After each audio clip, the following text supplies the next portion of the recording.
If you feel like you're stuck, but you finally want to take massive action, make progress, and turn your life around in the upcoming year, a notebook and a pen is all you actually need.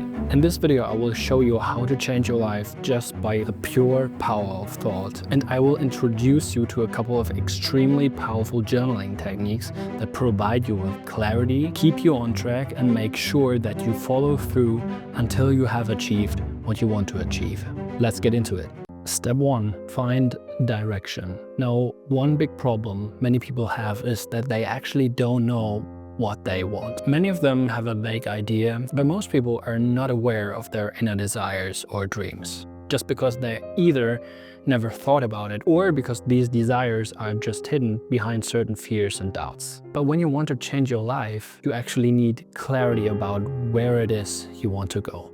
You need a goal, a direction. And the more clear you are about it, the better. Without a goal, though, you are lost and you will never get anywhere. Journaling, in my opinion, is the best way to find out what you actually want. Just because it's an amazing tool to reflect and to do introspection. So there are a couple of really great journaling prompts I've been using regularly for many years now. And these have always been very helpful.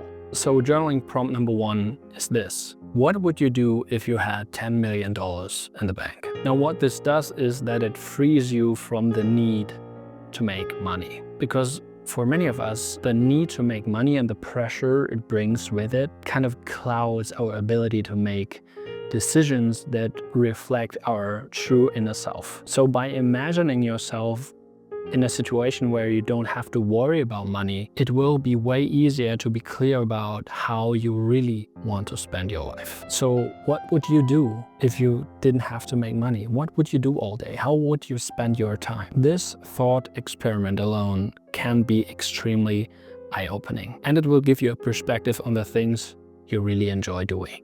The second great journaling prompt here is this. What would you do if you knew you could not fail? Now this is great because many people don't try things or don't allow themselves to try things because they are afraid of failure and ultimately what people will think of them if they fail. For me, starting a YouTube channel like this one certainly was such a thing. I never really dared to do it because I felt like, what if I fail and people see it and judge me for it? So I always kind of neglected that wish, and I never really was clear about how much I really wanted to do this, just because I hid it away somewhere. So journaling about this and coming up with all of the answers, all of the things you would do if you knew that they work out, can give you a lot of clarity and help you with finding out what you really want. Step 2, create a plan. Now it's always good to have a plan, but the big problem many people have is that they plan the wrong way. You've probably experienced this with New Year's resolutions, right?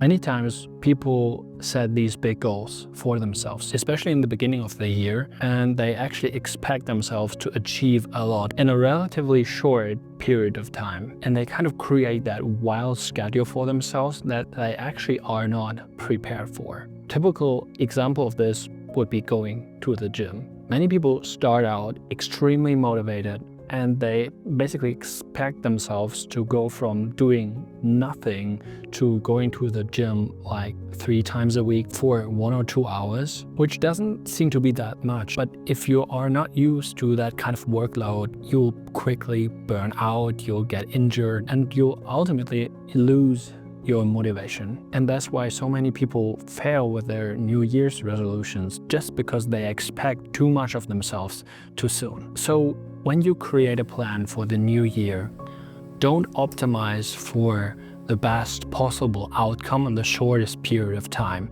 because it's very unlikely that you actually will make this happen. What you should do instead is create a plan that is optimized for sustainability. So that means planning with empathy, planning for the long term instead of the short term, planning for hiccups in your schedule, and rather starting out slow to slowly get used to the new way of living you're aiming for. You want to optimize for being able to do whatever it is you want to do, even on your worst days, and not optimize for the ideal day, because if you did that, you will actually set yourself up for failure. So one journaling prompt I like to use here is, how can I break this down that I can even do this on my worst days? And after you've come up with a couple of answers for this, ask yourself, how can I break this down even further? How can I simplify this even further? Because many times it's not simple enough. Step 3, journal regularly to reflect. Now here's an important thing.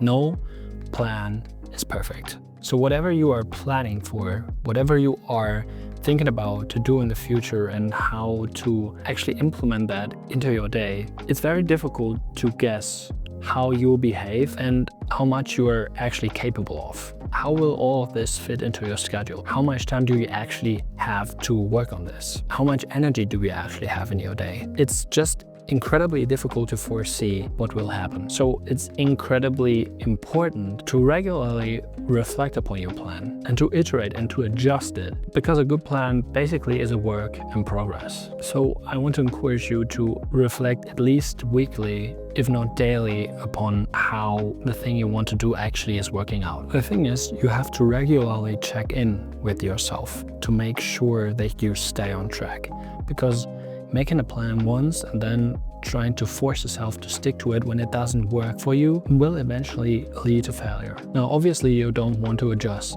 too often, because sometimes you have to stick to a plan for a certain while until you really see if it works or not. I understand that, but you can still improve basically on a daily basis how you feel about what you're doing, make little tweaks in your schedule and make your life easier for yourself in a way. I, for example, when I'm unhappy about something in the day or something really went bad, in the evening I usually journal about it and I ask myself what I can change to prevent it from happening again. So a prompt you can use for that basically would be, what went wrong today and how can I make sure that this doesn't happen again? And another one, what parts of my schedule feel difficult or draining and how can I make them more easy or pleasant? Step 4, track your progress. Now, one of the most demotivating things is when you are working really hard and you don't see progress. And one thing that can really help you with that is actually visualizing your progress in a way. Many people use bullet journals for this, just